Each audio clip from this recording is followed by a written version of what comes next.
ఈరోజు మనకి నర్సిపేట మున్సిపాలిటీలో మరి 24వ వార్డుకి సంబంధించి మరి ఇన్ఛార్జీలైన ఏకాశివ గారు కానీ నరేంద్ర నాగ్ గారు, నరేంద్ర ప్రసాద్, అలాగే ఏకరాజబాబు గారు, ఇంకా పెద్దలందరూ కూడా ఆధ్వర్యంలో ఈరోజు 24వ వార్డు తిరుగుతున్నాం.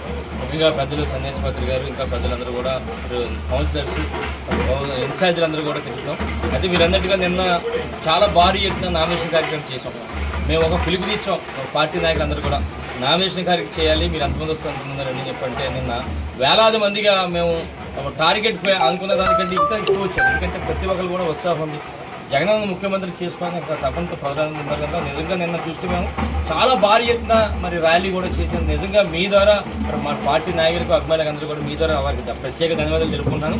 ఈరోజు చూస్తే మీ అందరికీ తెలుసు 2019 ఎన్నికల్లో కేవలం జగనన్న మీద నమ్మకంతో ప్రజలందరూ కూడా ఓట్లేసి గెలిపించారు. ఆయన ముఖ్యమంత్రి చేశారు. ఇక్కడ నన్ను 25,000 మెజార్టీతో గెలిచారు. అంటే ఒక నమ్మకంతో గెలిపించారు. ఆ నమ్మకాన్ని వమ్ము చేయకుండా గౌరవ ముఖ్యమంత్రి గారు నిజంగా ఈ 5 సంవత్సరాల కాలంలో ప్రతి ఒక్కరికి కూడా అందరికీ కూడా సంక్షేమ పథకాలు కూడా అందించారు. అందుకని ఈ రోజు మనం ఏ వార్డుకి వెళ్ళినా సరే, ఏ ఇంటికి వెళ్ళినా సరే గౌరవంగా ఉన్నామంటే గౌరవిస్తారంటే కేవలం జగనన్న పథకాల వల్ల.